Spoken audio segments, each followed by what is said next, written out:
नमस्कार दोस्तों, हमारे यूट्यूब चैनल में स्वागत है आपका।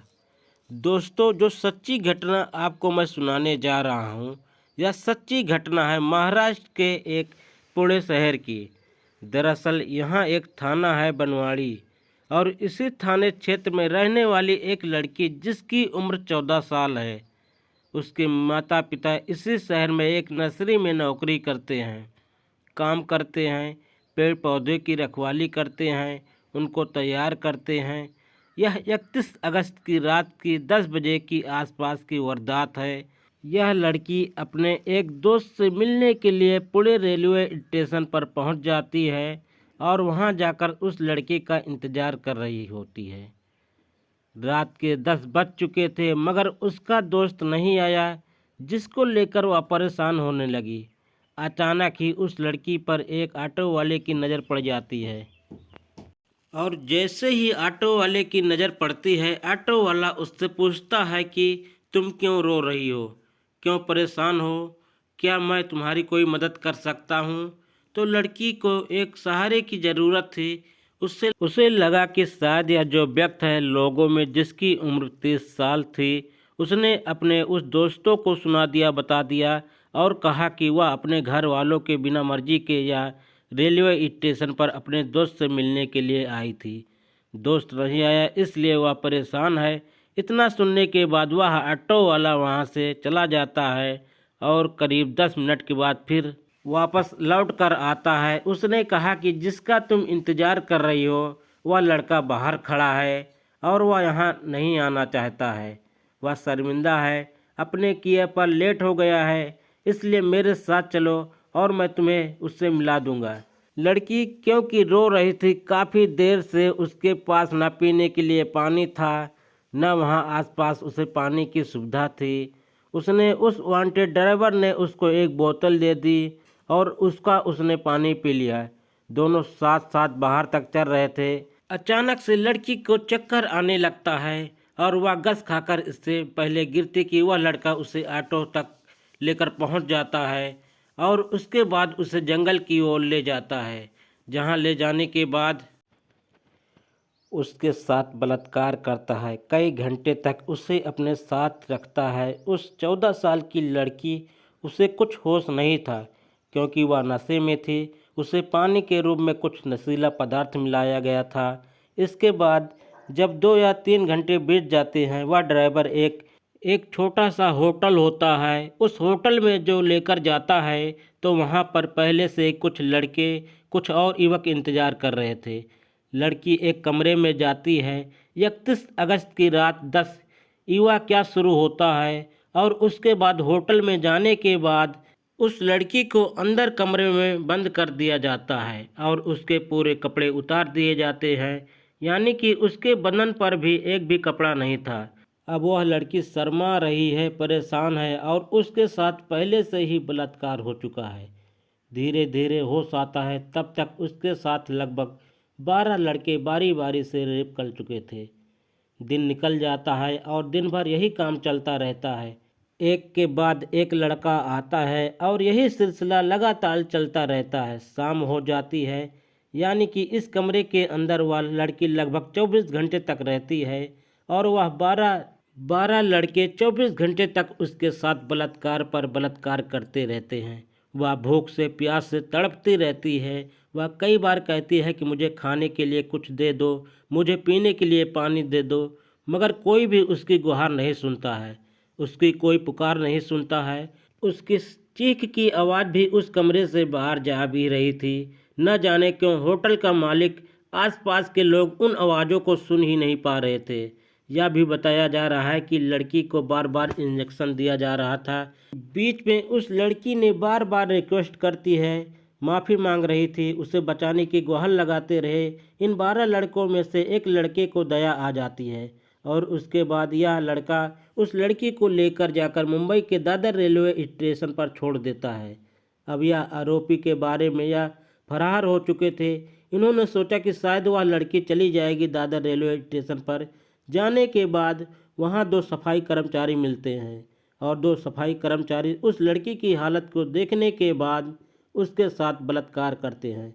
यानी कि अभी वह उन लोगों से बची थी कि दो सफाई कर्मचारी ने भी उसके साथ बलात्कार जैसी घटना को अंजाम दे दिया।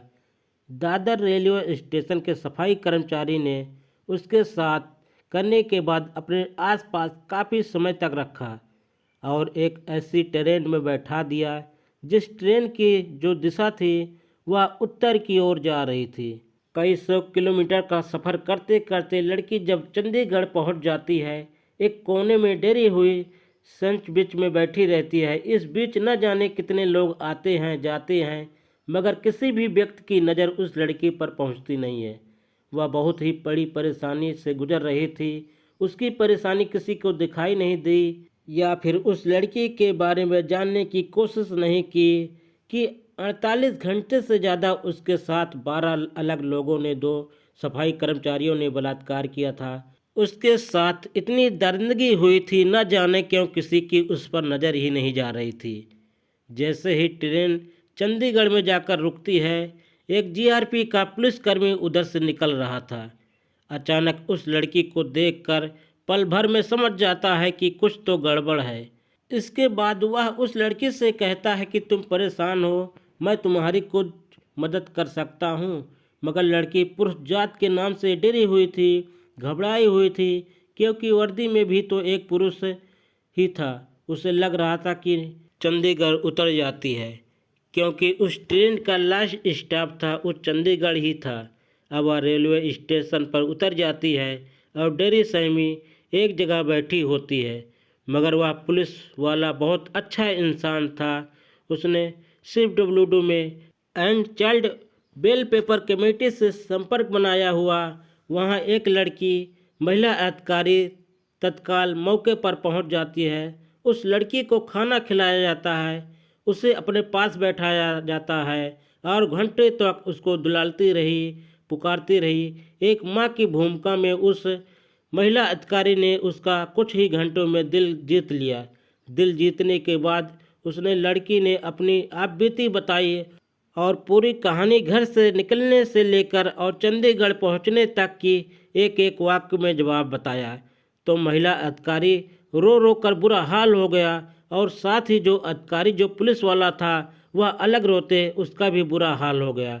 बात रोने वाली पीड़ा किसी भी बेटी के साथ, किसी भी बहन के साथ भयानक अर्थात अगर होती तो शायद आंसुओं के अलावा और कुछ भी निकलेगा ही नहीं।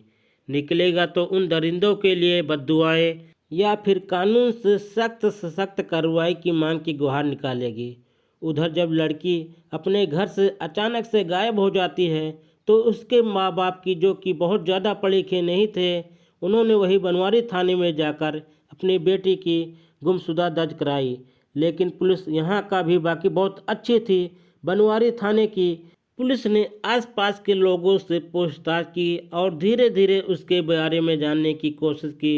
उसका जो मोबाइल नंबर था, उसके सीनियर निखिल भाई उस इलाके की जितने भी CCTV कैमरे थे उनके बारे में पता करने की कोशिश की, मगर उस लड़की के बारे में कुछ पता ही नहीं चल रहा था। और पता चलता है तो उसके बाद पुलिस ने बड़ी ही गंभीरता से, बड़ी सलीलता से इस मामले की बहुत ही खूबसूरती से जांच की। यानी कि इस पूरी कहानी में पुलिस की जितनी भी तारीफ की जाए प्रॉब्लम है। जैसे ही चंडीगढ़ के पुलिस इन लाइन पे पुलिस से कांटेक्ट करती है तो उसके बाद यहाँ से उस लड़की की हवाई जहाज़ के माध्यम से मुंबई लाया जाता है और मुंबई जाने के बाद उसको हॉस्पिटल में एडमिट कराया जाता है।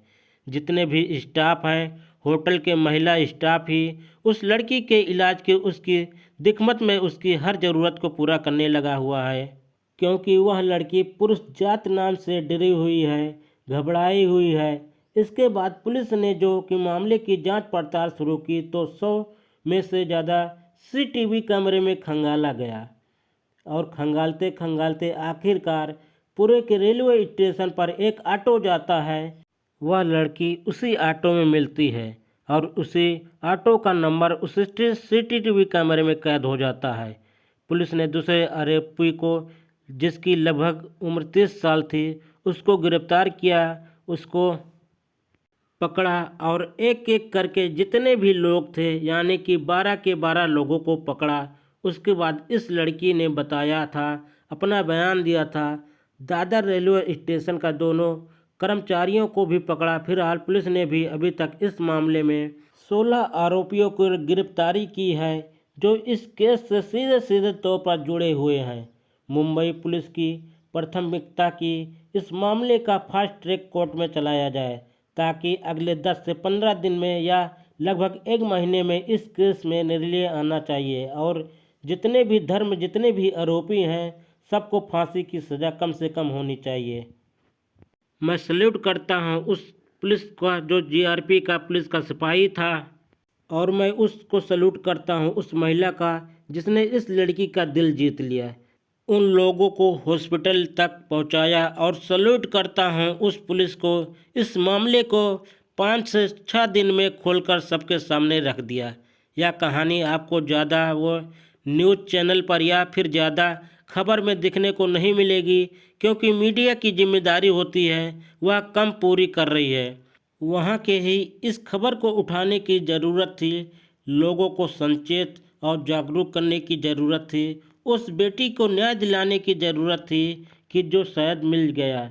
इस मामले में दिलचस्पी नहीं ले रहा है। इस कहानी को सुनाने का उद्देश्य भी किसी को परेशान करना नहीं है, किसी का दिल दुखाना नहीं है, बल्कि हमको सच करना है, आपको जागरूक करना है। आप जहाँ भी रहें अपना ख्याल रखें, सुरक्षित रहें। जय हिंद, जय भारत।